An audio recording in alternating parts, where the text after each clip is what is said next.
list from how to print each name from the list, and then I'll let you guys go.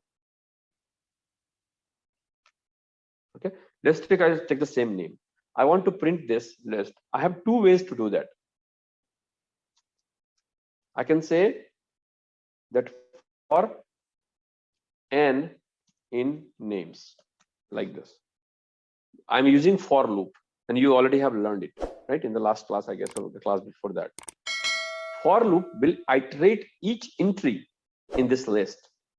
This is a list, and it's simple. For n, or you can give x, whatever variable, and say print x. If I run this, it will print one by one Akarsh, Dev, Anish, Mihta, and Pranav in the same order. The first time when it runs for x in names, x is Akarsh.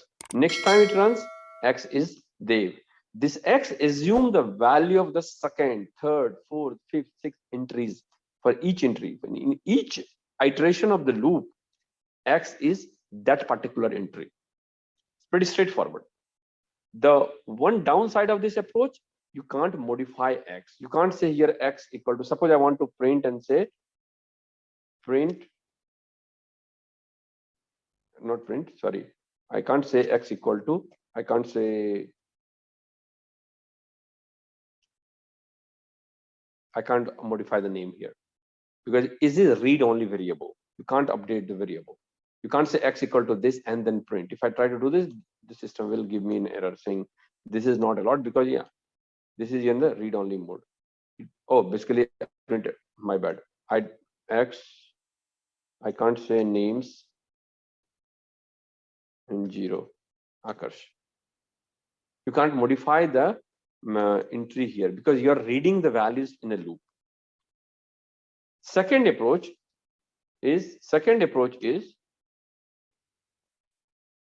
you create a equivalent index number. Suppose I create a call positions equal to, and I create a list here 0, 1, 2, 3, 4, 5.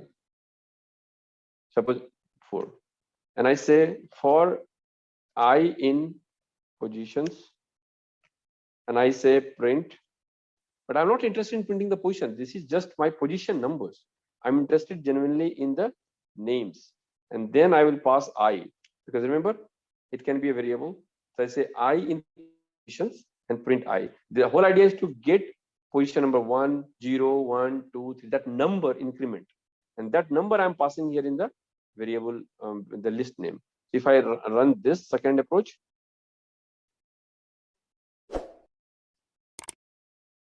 and run, it should work fine, right? You can see that first approach, I directly, without any position number, I simply say for each entry in the list, just simply print it. In second one, I'm saying for each position, give me the person on that position.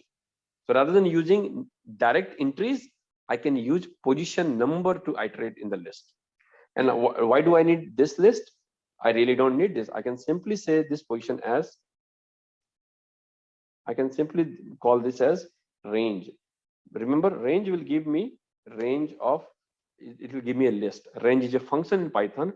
This code range 5 means starting with 0, go up to 5, but not including 5 in the increment of 1, right? So starting position, ending position, that will be excluded. Starting will be included, ending will be excluded, and in the step of 1, so 0, 1, 2, that hop, 1, 2, 3, 4, 5. So I created a list here. This list, I created a list using a position function.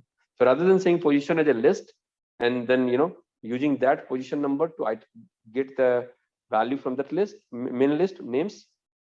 So I'm using two. Actually, I'm using two lists here. This one just to go position number, and this one is the actual values. So rather than writing code in line number 2, you can simply say for I in range 0 to 5, or if you don't pass anyway, this is like this, and this is print name I, and I'm using the range function to give me a list of 0 to 5 or 0 to 4, and then each entry in that position number. So using a list to read another list, and that first list is your position list. That's what it is. There are two ways you can actually access it. Okay, that's all for today. If you have question, let me know in the next class, and you will have some practice, of course. So quick thing, suppose you want to, one last thing, sorry, give me one more minute. I want to give you one practical example. Okay, suppose I want to find a list of, I have a values equal to, suppose this is the marks, 56, somebody got 12, or maybe it's age. Okay, doesn't look like marks, so 2. So this is age of student, age of people in a family. Okay, and we want to find the average age, right? So we'll say for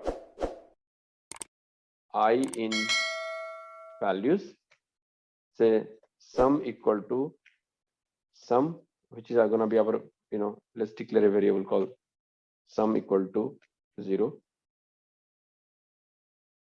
sum equal to sum plus I, right?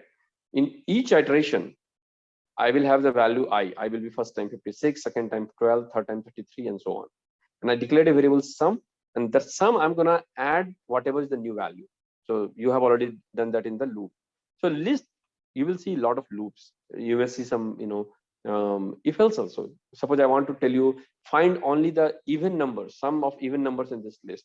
First you have to check this number is even or not, and then if it is even, then you add it. It will say if I percentage 2 equal to 0, yes, then you do this, right? That means this will give me the list sum of all the even numbers, and everything is inside the list using loop, because anytime you deal with list, you're dealing with loop.